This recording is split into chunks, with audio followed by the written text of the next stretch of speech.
అదా okay. First అండి, ఏదో ప్రెస్ మీట్లా లేదు, ఇది సక్సెస్ మీట్లా లేదు. నేను 12th ఎగ్జామ్ పాస్ అయిన తర్వాత ఇంటికి వచ్చాను. అప్పుడు మా మావయ్య గారి, మా బావ అందరూ కూర్చొని నన్ను హక్ చేసుకుంటూ భలేరా పాస్ అయ్యారన్నారు. అలా అనిపించింది, ఏదో ఫ్యామిలీ ఫంక్షన్కి వచ్చి మీ అందరూ కార్ నుంచి రిసీవ్ చేసి ఇక్కడికి వచ్చి నన్ను అప్రిషియేట్ చేయడం అనేది ఆయన చెప్పినట్టు ఇది ముందు నన్ను అలా చూడలేదు. బట్ మంచి సినిమా చేసేటప్పుడు definitely I'll get calls from here. అందరూ కాల్ చేసి సినిమా గురించి మాట్లాడతారు, అప్రిషియేట్ చేస్తారు, అది నాకు తెలుసు. బట్ ఇలాంటి ఒక విషయం నాకు టోటల్గా కొత్తగా అనిపిస్తుంది. ఫస్ట్ దానికి, ఆ ప్రేమానికి ఫస్ట్ థ్యాంక్స్ అండి, పెద్ద థ్యాంక్స్. అది సినిమాలో మనం ఏడిపించాము, దానికోసం నన్ను తీసుకొచ్చి ఇక్కడ కూర్చొని నన్ను ఏడిపిస్తున్నారు. ఎమోషనల్ అయ్యాను మీరు చెప్పేటప్పుడు. So thank you for this love. First నేను థ్యాంక్స్ చెప్పాలంటే కె విశ్వనాథ్ గారు, బాలచందర్ గారు, కమలా హాసన్ గారు, దాసనారాయణ గారు, మహేంద్రన్ గారు, ఇలాంటి గొప్పవాళ్ళు ఇలాంటి సినిమా మనకు చిన్నప్పుడే చూపించారు. దానివల్లే ఇలాంటి ఒకని ఫస్ట్ మన లోపల పెట్టారు. దానివల్లే ఇలాంటి ఒక సినిమాని అక్సెప్ట్ చేయడం జరిగింది. అండ్ ఈ సినిమా నేను కథ ఒక నావల్గా రాసేది, ఇది సినిమా స్క్రీన్ ప్లే కాదు. అందుకే ఇంటర్వెల్ బ్యాంగ్ లేదు, క్లైమాక్స్ లేదు. సో ఒక నావల్గా రాశారు కాబట్టి it had a very new feeling. ఆ ఫీలింగ్ని ప్రజలకు కూడా ఇవ్వాలని నా అనుమానం. బట్ నేను ఫస్ట్ అడిగేది, ఇలాంటి సినిమాలు చూసారా అని అడిగాను. ఇతను ఖైదీ అప్పుడు కూడా అడిగాను, రే దీనిలో సాంగ్స్ లేదు, హీరోయినే లేదు, చూస్తారా అని అడిగాను. అన్నయ్య తప్పకుండా చూస్తారన్నారు. And so that became a big hit. So I felt very confident that ఎలాంటి కొత్త సినిమాలు తీసుకొస్తే ప్రజలు ఆదరిస్తారని నాకు నమ్మకం వచ్చింది. మళ్ళీ ఇలాంటి సినిమా వచ్చేటప్పుడు ఇది చూడరా, ఈ cinema who will watch this film రా, యాక్షన్ లేదు, ఏం లేదు అని చెప్పాను. యూ ట్రై అని చెప్పాడు. అని డైరెక్ట్గా ఓటీటీకి ఇస్తామన్నాను.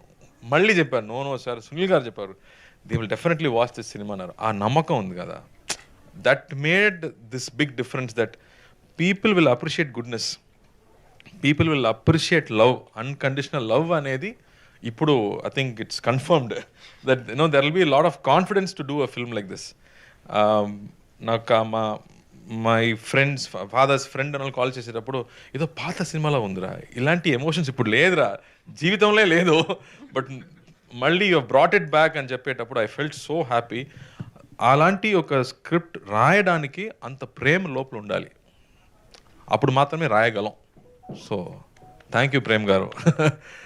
96లో ఎలా ప్రేమించాలో చూపించారు, ఈ సినిమాలో అన్కండిషనల్ లవ్ ఏంటో మనకు చూపించారు. So thank you for that. నేను విజయ్ సేతుపతికి థ్యాంక్స్ చెప్పాను ఆడియో ఫంక్షన్లో, ఇలాంటి ఒక డైరెక్టర్ని ఇంట్రడ్యూస్ చేయనందుకు నేను థ్యాంక్స్ చెప్పాను, అలాగే మళ్ళీ చేసినందుకు. సో తెలుగు ఇంకో నేర్చుకుంటున్నాను, సమీక్షండి. So I felt very happy that we made this film, part of this film. And ఇమీడియట్గా అన్నయ్య కూడా అదే చెప్పారు, you have to do this film. And so that love అనేది ఆ స్క్రిప్ట్ నుంచే వచ్చింది. సో ఏదో that he wrote it with so much love that now it is here also. మీరు కూడా అదే చెప్తున్నారు, ఆడియన్స్ కూడా అదే చెప్తున్నారు, కాబట్టి I feel so happy. And ఇది అప్రిసియేషన్లో స్టాప్ అవ్వకూడదు, ఇది కమర్షియల్గా కూడా పెద్ద హిట్ అవ్వాలి, అప్పుడు మాత్రమే మళ్ళీ ఇంకో ప్రొడ్యూసర్ ఇలాంటి సినిమాలు తీసుకొస్తారు. So please watch this film, నా కోసం కాదు, మంచి సినిమా కోసం. Please watch this film, appreciate this film, celebrate this film, just for the technicians అండి. అలాంటి that you don't know where they kept the camera and how they captured it. You know ఒక when you see a bull it appears sacred. ఒక cycle చూస్తే ట్రెషర్గా అనిపిస్తుంది. ఇప్పుడు cycle చాలా easy, అమెజాన్లో కొడితే ఇమీడియట్గా ఇంటికి వస్తుంది. బట్ మనం ఒక సైకిల్ కావాలంటే 6 months తినకుండా ఫుల్ డ్రామా చేయాలి, అప్పుడే మా నాన్న మాకు సైకిల్ కొనిస్తారు. బట్ ఇప్పుడు సైకిల్ అనేది ఈజీ అయిపోయింది. But there are times when we have to appreciate small things అనేది ఈ సినిమాలో ఒక న్యూ జనరేషన్కి మనం ఇంట్రడ్యూస్ చేసాము. That you have to appreciate small things అనేది. సో ఇలాంటి గొప్ప విషయం ఆయన రాశారు. So please watch this film just to appreciate that goodness. And Sridivya ప్రతి డైలాగ్లో క్లాప్స్ వచ్చింది. ఒక మంచి ఒక ముఖ్యంగా ఐఎమ్ వాచింగ్ ద సినిమా, చాలా కష్టపడి పైకి వచ్చాడు, ఏదో ఏదో ఏదో ఒక్కసారి బియర్ తాగుతాడు పాపం అని చెప్తుంది. ఎంత క్లాప్స్ ఆ డైలాగ్ అమ్మా, దట్ మన అండర్స్టాండింగ్ వైఫ్ అనేది. No beautiful. అండ్ మనం ఇద్దరం పాడుతున్నాము నైట్లో. అప్పుడు ఒక నవ్వు, ఆ నవ్వుకి క్లాప్స్. That beautiful. అంత ఇన్నసెన్స్ నా గురించి మాట్లాడుతున్నావు, నువ్వు ఇన్నసెన్స్ ఏంటి? So I think she accepted this film. Small character అయినా ప్రతి ఒక్క క్యారెక్టర్స్ పెద్ద పెద్ద యాక్టర్స్ చేస్తారు, ఎందుకంటే they all wanted to be part of this అనేది. ఆ గుడ్నెస్ అనేది we all enjoyed. And now I'm feeling like I'm being hugged by 100 people. So thank you for that.